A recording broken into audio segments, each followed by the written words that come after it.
So I'm Lynnsey Eastoe. I'm the Chronic Disease Program Coordinator here at the Wellness Institute. And I've been here for 13 years and working in different capacities with our general membership, out on the gym floor, showing them exercise, assessments, and then transitioned into the chronic disease side. So working with participants in cardiac rehab, pulmonary rehab, a stroke and neurofit program, a joint partnership program with Manitoba Renal Program to get individuals that they see exercising either on dialysis or at home. So that's kind of where I've spent the most of my time the last 8 years or so. Wow, amazing. Okay, so what type of education is required for your position, and how long does the education all take?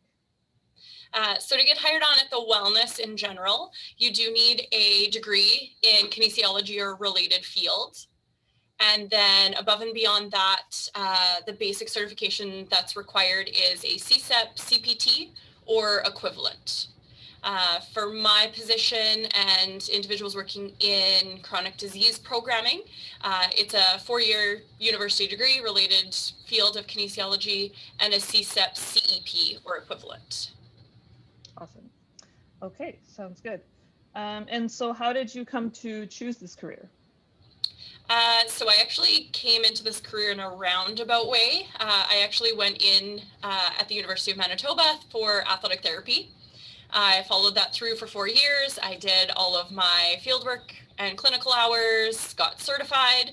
And once I finished all that, I was looking for jobs.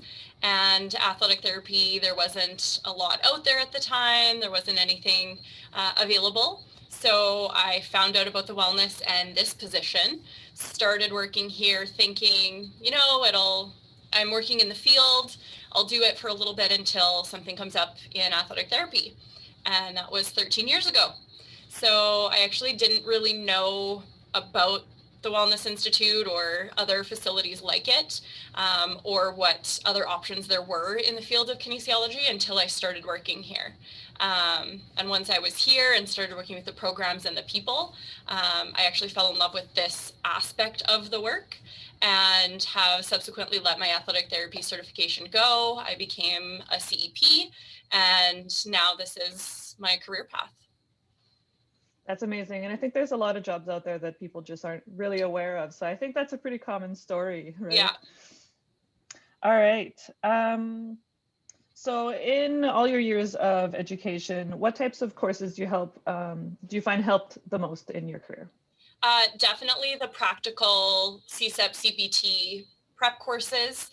So I actually did that while I was in university and Wow. got that certification as part of the coursework, and then went on to do the CEP. And it's just really applicable and hands-on. You use that all day, every day. So kind of the counseling, the goal setting, fitness testing and exercise testing, exercise prescription. That's what I use all day, every day, and what we do here. So those are the ones that are definitely the most applicable. I also went on and did a functional movement screen certification, which I don't use as much anymore, but when I was doing a lot more personal training and assessments and exercise prescription, that was really valuable as well for assessing how people move before prescribing exercise to them. Right. Okay, fantastic. So I guess we sort of covered this. How long did it take for you to find this job? I mean, obviously you were looking for something else at the time and then sort of fell into this. Yeah. Did you want to make any other comments on this? No, I think there's not even just at the wellness, but in this field specifically, Winnipeg is really unique in that refit, wellness, Rady, they're all pretty big centers with lots of opportunities and positions that are available. On the flip side, I did actually work in athletic therapy for a little bit. It took me 2 years to find a part-time position there, whereas within a few months, I found a position in this field. So just kind of the difference of where the opportunities lie is definitely a big difference. Right. Yeah, that makes sense.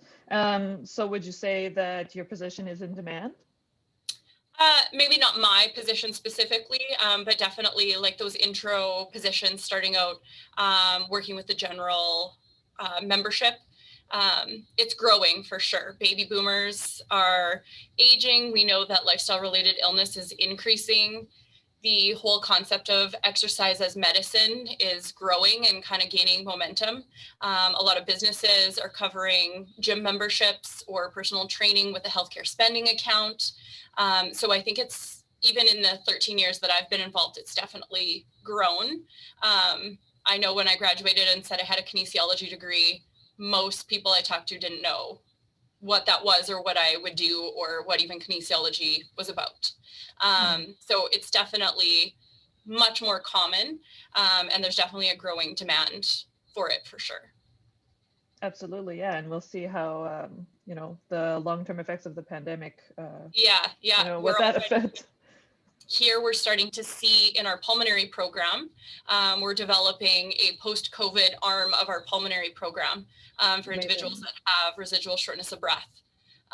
Post-COVID, it's something that lingers. So there's definitely, potential long-term cardiac effects, neurological effects. So I think it's just going to increase exponentially for sure. Sounds like it. So what would you say is a common misconception about your profession? I think generally that we're just all personal trainers. We're, into the gym, and that, it's only for people who are in really good shape already. Oh, I don't want to go and lift weights and do that sort of thing. I think that perception that, gyms aren't for someone who's older or isn't comfortable, or that what we do is just for, athletes or people who are already in shape. I think that concept that exercise is a form of medicine, and that it's just like accessing other allied health professionals like physiotherapy or your chiropractor, that it should be thought of in that same way. I agree, totally. So what do you wish you knew about your current job before you started? I wish I knew that it even existed. I didn't even know that this area of kinesiology was really a thing.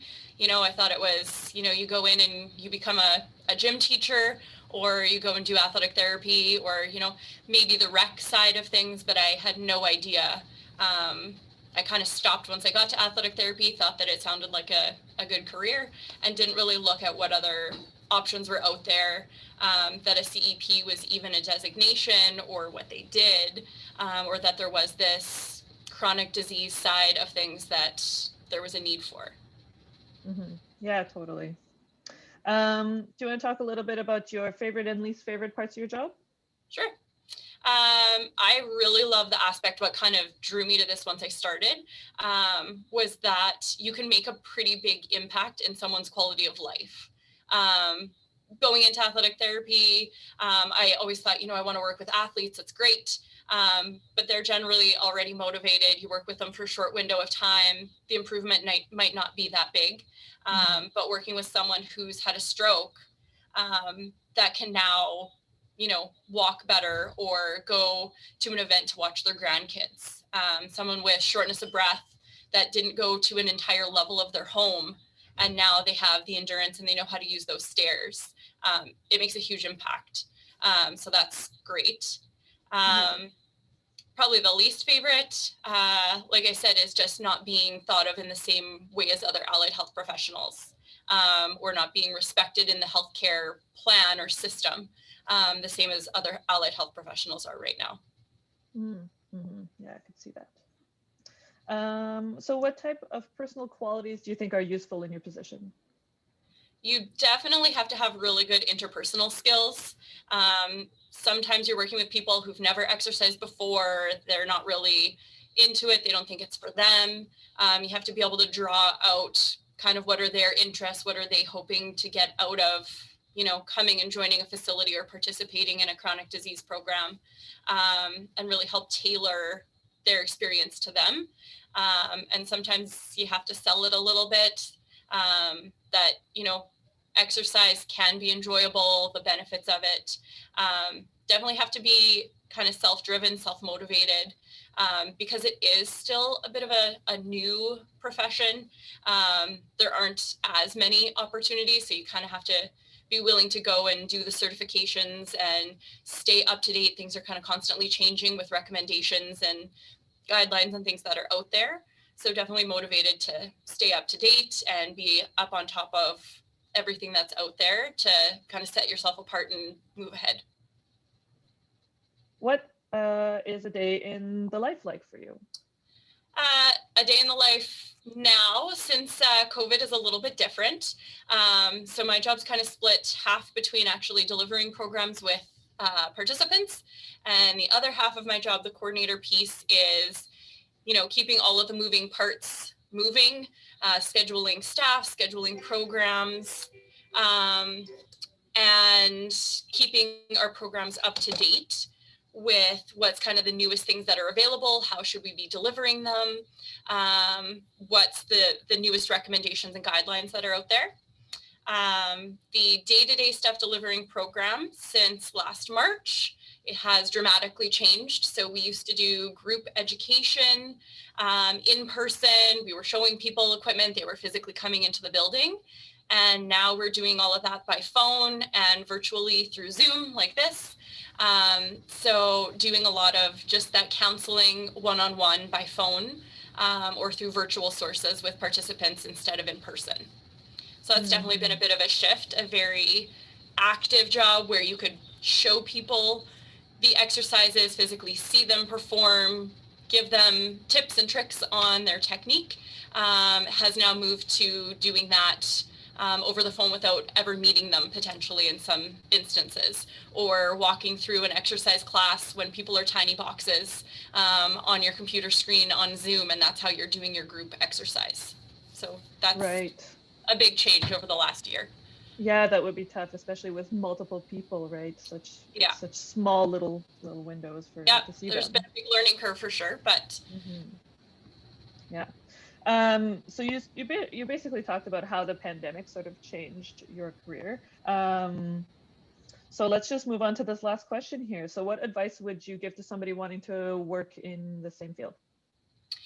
Definitely, if you can, reach out to some of those bigger centers, ask if you can do a day, like a job shadow, even just talk to them about what opportunities, what education would be required, what are they looking for, so you can best be prepared when you are done your degree to go out into that profession, to know what's out there, get ahead of it a little bit and do some of that those extra certifications and things if you know that's what those facilities are looking for.